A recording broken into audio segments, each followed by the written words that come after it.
Voice के chapter में आज 34वां दिन है, पार्ट 34। यूनिट चल रही है passive voice of infinitive. Passive voice of infinitive के अंतर्गत आप पार्ट 6 पढ़ने जा रहे हैं। विशेष स्ट्रक्चर है। अभी हमने एक्टिव सेंटेंस 1 और एक्टिव पैसिव सेंटेंस 1 का स्ट्रक्चर बनाया है। अभी एक और बनाएंगे। तो पहले तो इसको हम क्या करते हैं, एक्सप्लेन कर देते हैं। देखिए, इस सेंटेंस में आप देख रहे हैं कि सब्जेक्ट के स्थान पर ईट का प्रयोग हुआ है एक्टिव में। तो पैसिव में भी जो का त्यों ईट आ गया। फिर एक्टिव में मेन वर्ब के स्थान पर टू बी का प्रयोग हुआ है। पैसिव में भी टू बी का प्रयोग हुआ है, चौका त्यों, अकॉर्डिंग टू टेंस। अब टू बी का मतलब ये ब्रैकेट में लिखा है भैया, यानी इज एम आर, ब्रैकेट खुलेगा तो अकॉर्डिंग टू टेंस लगेगा। प्रेजेंट टेंस में है तो क्या होगा, इज एम आर, फिर पास्ट में है तो वाज वर लगेगा।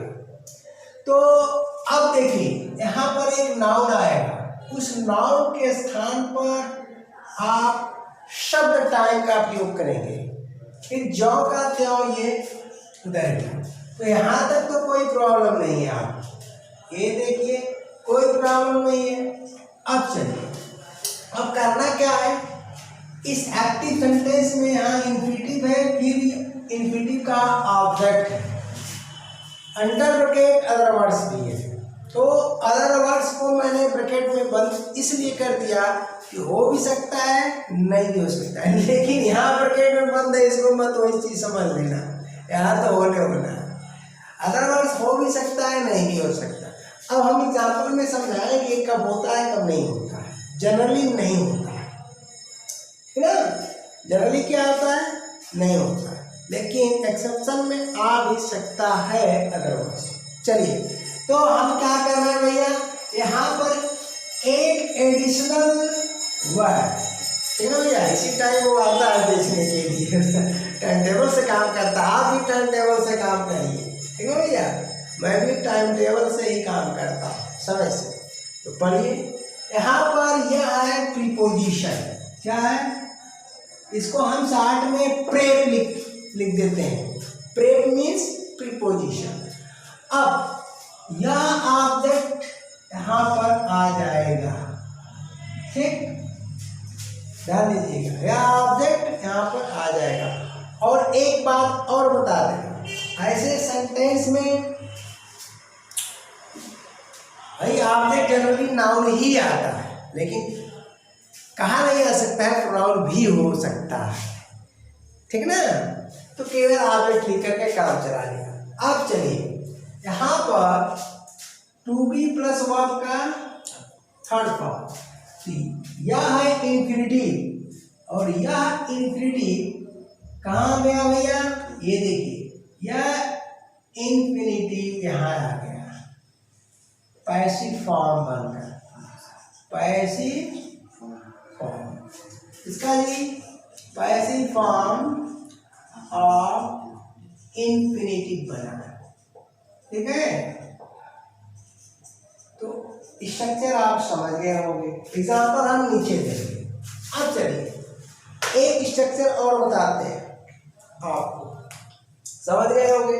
यहाँ पर तो यहाँ तक आने में एक्टिव हो जाए पैसिव, नो प्रॉब्लम, छाप देना है आपको। जैसे आप यहाँ पहुँचेंगे तो सर्वप्रथम आप प्रीपोजिशन फॉर का प्रयोग कर देंगे।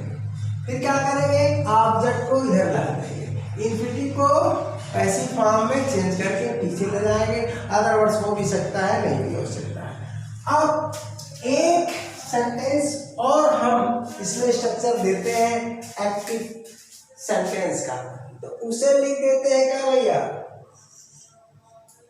एक्टिव सेंटेंस 2 लिख देते हैं। क्या लिख देते हैं, 2। चलिए लिख दिया, और आपके सामने ही बना देते हैं, ठीक है।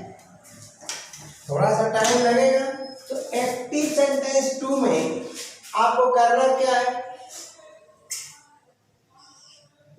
देखिए, सब्जेक्ट के स्थान पर आप दिस का प्रयोग करेंगे। किसका प्रयोग करेंगे? दिस का प्रयोग करेंगे। बस इसमें और इसमें यही एक अंतर है, इससे कंपेयर करिएगा। एक्टिव से एक्टिव का कंपैरिजन करिए। इट के स्थान पर हम दिस का प्रयोग करते हैं और बाकी क्या करते हैं? उतारते हैं। यहाँ भी आपका टू बी हो गया, ठीक। फिर यहाँ नाउन। अब देखिए यहाँ भी एक अंतर आएगा। वह अंतर क्या है भैया? यहाँ पर आपको द वे लिखना है। नाउन के स्थान पर क्या लिखना है? The way. तो हमने लिख दिया द वे। आप ध्यान दीजिएगा, टाइम भी नाउन होता है और वे भी नाउन होता है, परंतु टाइम के पूर्व द नहीं लगाएंगे और लगता भी नहीं है, ठीक ना। अब यहाँ पर हम आगे बढ़ते हैं, लिख दिया। फिर क्या किया? ज्यों का त्यों उतार दिया। इंफिनिटिव प्लस ऑब्जेक्ट प्लस, अब इसमें अदरवाइज तो होगा ही नहीं, सवाल ही नहीं। इसमें तो संभव ही है लेकिन इसमें अदरवाइज नहीं आ सकता है। अब चलिए टाइम वाले में और वे वाले में अंतर क्या हुआ? यदि आप नाउन के स्थान पर शब्द टाइम का प्रयोग करते हो तो यह इट से स्टार्ट होगा, एक्टिव सेंटेंस। और यदि आप द वे का प्रयोग करते हो तो यह एक्टिव सेंटेंस दिस से स्टार्ट होगा। ओके, अब इसका भी हम क्या करते हैं? पैसिव फॉर्म बना लेते हैं। तो चलिए देखते हैं क्या होता है। तो पैसिव सेंटेंस, मैंने कहा चाहे आप सेंटेंस लिखो, चाहे वॉइस लिखो, चाहे एक्टिव फॉर्म लिखो, 3 टर्म शुरू में ही दे दिया था। एक्टिव फॉर्म कहो, एक्टिव सेंटेंस कहो, एक्टिव वॉइस कहो, कोई दिक्कत नहीं। इसी तरह से passive form, passive sentence, passive voice, कोई इसमें प्रॉब्लम नहीं है, सेम टर्म्स है। तो अब चलते हैं भैया यहाँ पर क्या करते हैं कि सब्जेक्ट को जो कहते हो उतार लेते हैं। चलिए सब्जेक्ट को हमने उतार लिया, दिस के स्थान पर दिस को लिख दिया। फिर मेन वर्ब जो भी रहेगा उसको उतार लेंगे। चलिए छाप दिया। करिए main verb to be, main verb to be यहाँ पर मैंने उतार दिया। चलिए आगे नाउन तक आपको कुछ नहीं करना है, जैसे टाइम वाला में वैसे यहाँ भी। तो नाउन तक आप क्या करोगे भैया? उतार दोगे। तो नाउन भी मैंने उतार दिया। क्या? द वे को यहाँ पर छाप दिया। ठीक, अब आगे क्या होने वाला है देखिए। सेम पैटर्न चलेगा, वही तरीका। ऑब्जेक्ट को इधर ले आना है, इंफिनिटिव को उधर ले जाना, लेकिन प्रीपोजिशन फॉर का प्रयोग किया जाए। तो फॉर उसके बाद क्या करते हैं? ऑब्जेक्ट लगाते हैं और टू बी और प्लस वर्ब का थर्ड फॉर्म। देखना भैया बाहर ना चल जाए, ठीक है ना। अब चलिए, अब इन सबको हम रिमार्क करते हैं। देखिए ये तो डन हो चुका, इसको हम क्या, मैं इसको एक्सप्लेन करता हूँ तो कोई दिक्कत नहीं। सब्जेक्ट दिस के स्थान पर दिस का प्रयोग कर दिया, ये देखिए कर दिया। मेन वर्ब टू बी के स्थान पर इसका प्रयोग कर दिया। नाउन द वे के स्थान पर द वे का प्रयोग कर दिया। अब इसमें एक प्रीपोजिशन बढ़ता है, वो है फॉर। ठीक, ऑब्जेक्ट को मैं कहाँ लाया? यहाँ पर लाया। और इंफिनिटिव को कहाँ लाया? यहाँ पर लाया। किस फॉर्म में? पैसिव फॉर्म बनाकर। तो यह क्या है? पैसिव फॉर्म हो गया। ऊपर की बात आप लिख लेंगे, पैसिव फॉर्म ऑफ इंफिनिटी। ठीक है, अब आप इसको बॉक्स में बंद कर दीजिए। देखो आ रहा है नहीं बात भैया? जी सर। इसको क्या करिए? बॉक्स में बंद कर दीजिए। कॉपी में क्या करिएगा? इस यहाँ तक आप बंद करिएगा। थोड़ा सा तरीका मैंने आज चेंज कर दिया। तो पढ़ाने के बहुत से तरीके होते हैं, ठीक है ना जी? यहाँ आप बंद कर सकते हैं, इसको बाहर ले सकते हैं, कोई दिक्कत नहीं। आप अपनी सुविधा से करें, अपनी सुविधा से बनाएं। ठीक है, अब चलिए या पूरा बंद कर दीजिएगा। मैं इसलिए नहीं बंद कर रहा हूँ, एग्जाम्पल मुझे देना है। आप क्या करना है?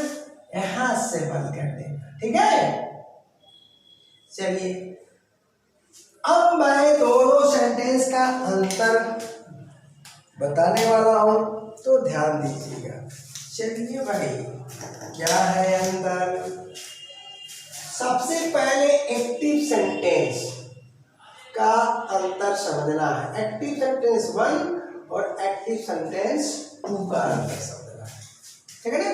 चलिए, तो एक्टिव सेंटेंस में जो ईट अथवा दिस का जो प्रयोग किया जाता है,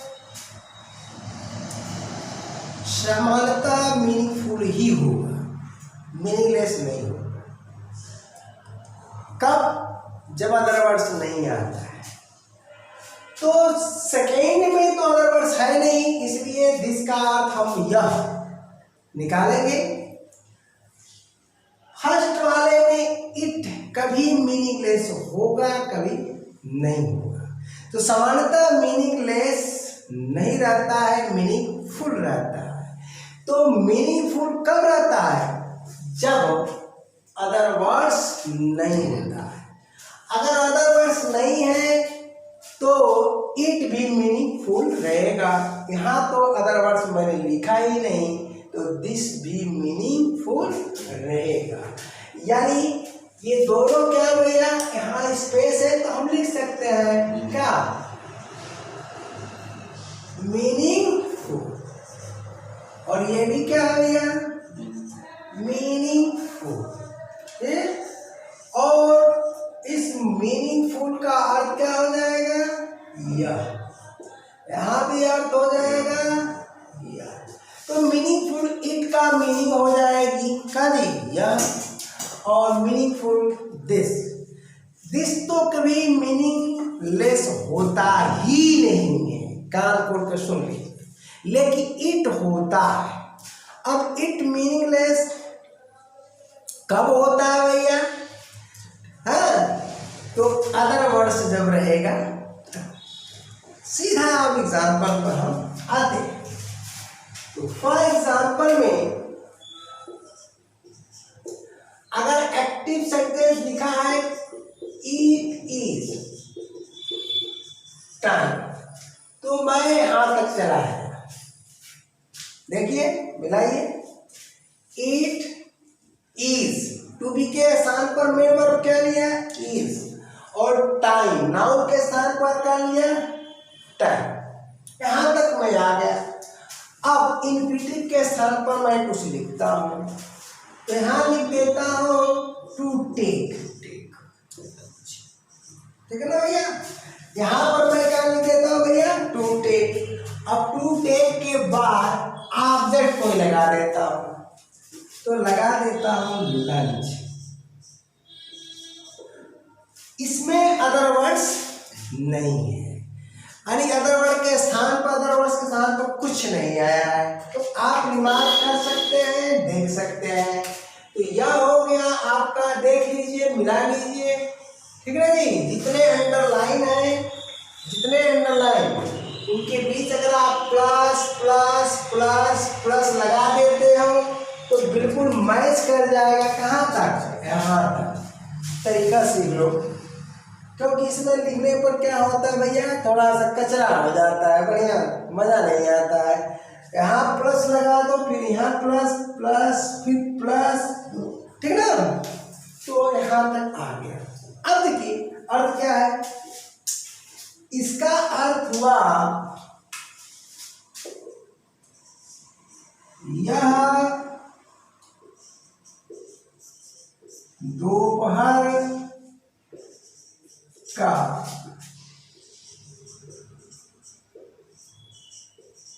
भोजन लेने का समय है। यह दोपहर का भोजन लेने का समय है। अब चलिए इसका हम पैसिव बना देते हैं। ये आपका एक्टिव वन हो गया।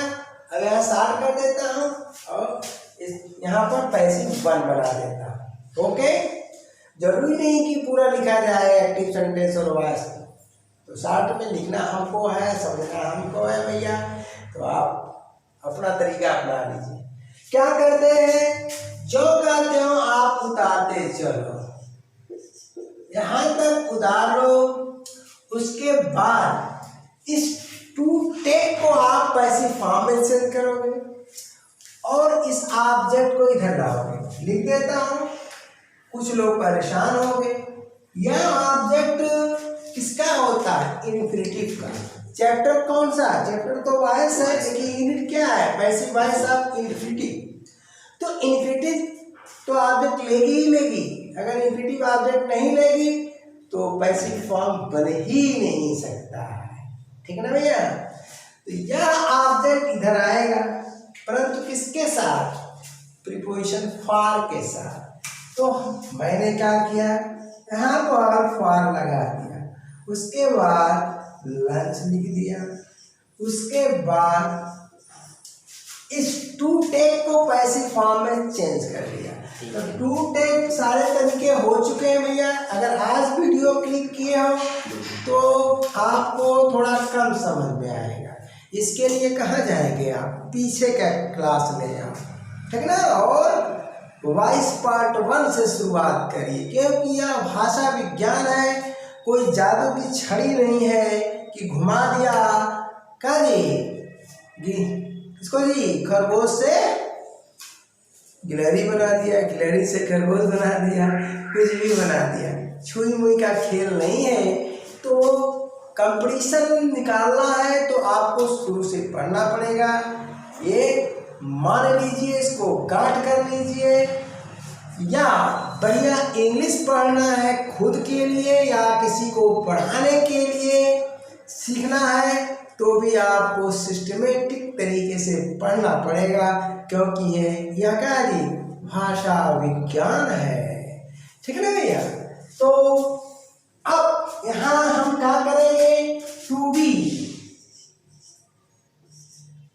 टेकन कर देंगे।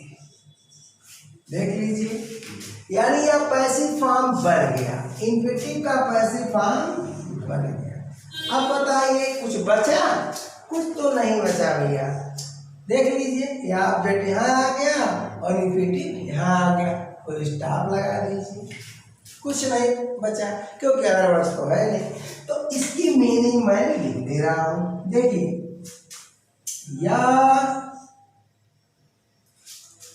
थोड़ा सा स्पेस, हाँ, या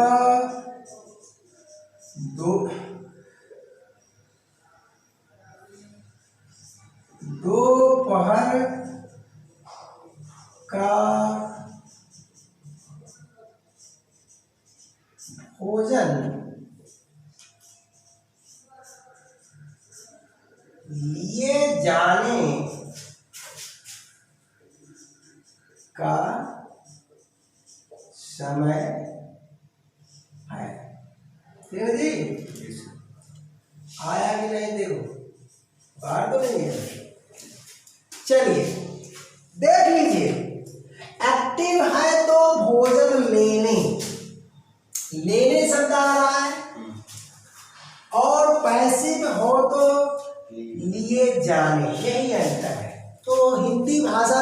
देखते चले। हिंदी भाषा में जब क्रिया के साथ क्या लगता है, धातु प्लस नाने नी आता है तो वही इन्फिनिटिव अथवा बेयर इन्फिनिटिव होता है। आगे चल करके हम पढ़ाएंगे कि वह जेंड भी हो सकता है। कौन? धातु प्लस ना। तो बोलिए, लेना धातु है, उसमें ने आया है, धातु प्लस ने, तो यह इन्फिनिटिव हुआ। अब इस इन्फिनिटिव का रूप बदल गया, धातु प्लस ने किसमें बदल गया? जा। यहाँ पर लेना था, जा में बदल गया, जाने, और लेना यहाँ लिए हो गया। तो दोनों मिलकर यह एक्टिव फॉर्म है और यह पैसिव फॉर्म। तो हिंदी भी सीखिए। अब चलिए सेम सेंटेंस में अगर मैं कोई अदर वर्ड्स जोड़ देता हूं तो क्या होगा? तो अदर वर्ड्स में जोड़ने जा रहा हूं, ठीक है। जोड़ने के पहले हम इसको एक्टिव टू कर लेते हैं। एग्जाम्पल में एक्टिव टू, ठीक ना भैया, स्ट्रक्चर नहीं। यहाँ यह सब जोड़े हैं, इसीलिए यहाँ पर यह हटा रहा है। तो एक्टिव टू, चलिए अब एक्टिव टू और पैसिव टू करना क्या है आपको? इसमें एक शब्द जोड़ दीजिए। आप देखिए, और वह शब्द होगा नाउ। क्या होगा भैया? नाउ जोड़ते ही अगर आप लिखते हो, ट्रांसलेशन करते हो, यह दोपहर का भोजन लेने का समय, अब यह दोपहर का भोजन लेने का समय है, तो गलत हो जाएगा, दोनों एक साथ नहीं आ सकता। अब तो भैया अब बताइए, अब आप बताइए, ये अदर वर्ड हो गया सिंगुलर में। यहाँ पर यह का प्रयोग आप हिंदी में नहीं कर सकते हैं, तो इट क्या हो जाएगा? मीनिंगलेस हो जाएगा। तो यहाँ पर हम किससे शुरुआत करेंगे? अब से शुरुआत करेंगे। किससे शुरू करेंगे? अब से, ठीक है ना। थोड़ा इसको हम छोटा कर देंगे तो हमारा काम बन जाएगा। चलिए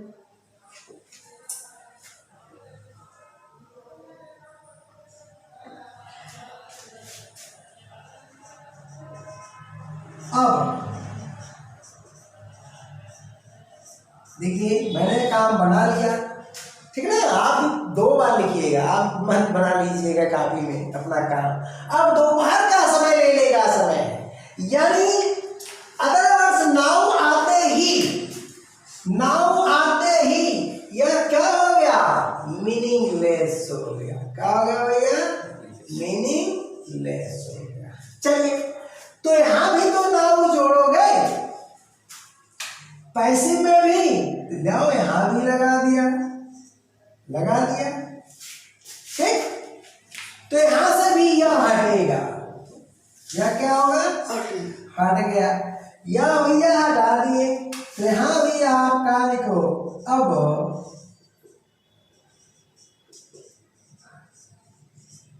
दोपहर। देखो ये सब चीजें किताबों में आपको नहीं मिलेगी, ये सब रिसर्च की चीज है। अब दोपहर का भोजन किए जाने का समय है, तो यहाँ भी इट क्या हुआ? मीनिंगलेस। अरे जब इसमें मीनिंगलेस तो यहाँ भी मीनिंगलेस, जब यहाँ मीनिंगफुल होगा तो यहाँ भी मीनिंगफुल होगा।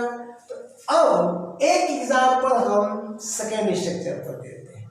इस पर तो 2 हो गया ना, चलते हैं भाई।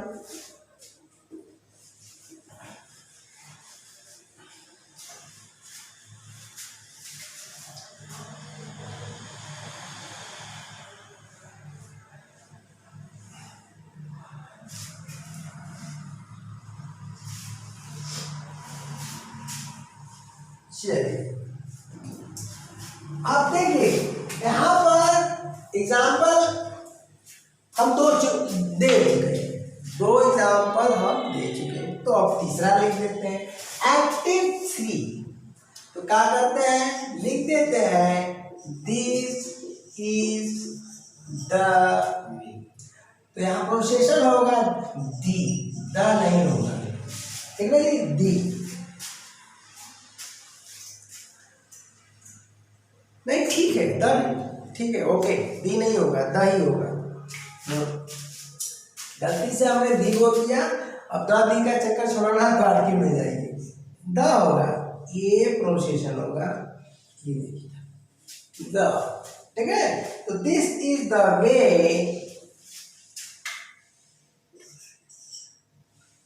काजी टू अर्न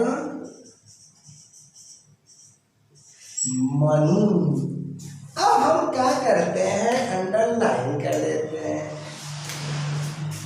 1 यहाँ आ गए, 2 यहाँ आ गए, 3 यहाँ आ गए, 4 यहाँ आ गए, 5 यहाँ। तो इसमें तो अदर वर्ड्स आ ही नहीं सकता है। अब थोड़ा सा ट्रांसलेशन कर लेते हैं, क्या जी, यह धन कमाने का, दवे का मतलब मार्ग भी होता है, दवे का मतलब रास्ता भी होता है, नहीं कहते हैं लोग बोलचाल में, यही एक रास्ता बचा है, नहीं बोलते हैं भैया अब पेट पालने का यही एक रास्ता, तो क्या जाने वाला रास्ता नहीं, और तरीका भी होता है, यही एक तरीका बचा है। तो यह धन कमाने का तरीका, हमारा फोकस तरीके पर रहेगा, तरीका लिखना बेटर है, तरीका हो गया। तो दवे का मतलब हम यहाँ पर तरीका लेंगे ही, वही अच्छा है, ठीक ना, नहीं तो आप मार्ग से भटक जाएंगे, रास्ते से भटक जाएंगे, अगर मार्ग और रास्ता लिखेंगे तो कंफ्यूज हो जाएंगे। यह धन कमाने का तरीका है। अब इसका हम पैसे बना लेते हैं, पैसे, तो जो करते हो भैया उतारते चलो, दिस इज द वे, हार आ गया, मनी ऑब्जेक्ट है, ठीक है ना, मनी क्या है, ऑब्जेक्ट है इस इंफिनिटिव का, तो इस ऑब्जेक्ट को हम पहले लाते हैं, समझ रहे ना, अंडर यहाँ लिख दे रहा हूँ, इंफिनिटिव तो आप जान ही रहे हो, तो ऑब्जेक्ट को हम अंदर लाएंगे, तो क्या लिखेंगे, फॉर मनी, अब इस इंफिनिटिव का पैसिव फॉर्म बना लो, तो टू बी अर्नड, क्या होता है, अर्नड होता है, अंत मत लिख देना, लोग लर्न के पैटर्न पर लिख दे, देखो लर्न होता है, ध्यान देना, और लर्न का सेकेंड फॉर्म और थर्ड फॉर्म क्या होता है, लर्न होता है, साथ ही साथ लर्नड भी होता है, LEARNED भी होता है और LEARND भी होता है, लेकिन अर्न में ऐसा नहीं है कि आप लर्न के पैटर्न पर चलोगे, यहाँ का अर्न होगा, इसका ध्यान आप देना। तो इसका ट्रांसलेशन कर लीजिए भैया, क्या होगा, थोड़ा नीचे से लिख दे रहा हूं, हालांकि आ तो जाएगा, या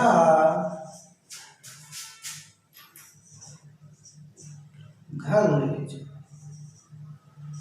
ध्यान दीजिएगा, यहां पर आप चेंजिंग किए तो ऊपर कि दोपहर का भोजन लिए, तो लिए नहीं, ली धन ए आ गया था, यानी धातु धन ए आ गया था, तो यहाँ क्या करो, धातु कमाना है, तो धातु धन ए जोड़ दो, क्या कर दो, ए जोड़ दो, धातु धन, कमाना धातु है, यहाँ पर कमाना, ध्यान दे लो, यहाँ पर कमाना है आपका,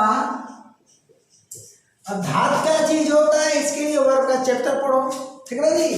तो कमाना में क्या है, धातु प्लस ना लगा है, धातु प्लस ना लगा है, तो यहाँ इस सेंटेंस में क्या हो गया, धातु प्लस में, अरे कमाना क्या है, मौलिक क्रिया का मौलिक रूप है, जिसे धातु करते हैं, जैसे पीतल का बर्तन होता नहीं या स्टील का, पूछते हैं ना किस धातु का है, तो वही क्रिया क्या है, कमाना। कमाने की प्रक्रिया में क्या लगा, ना लगा, तो यहाँ पर ने लगा।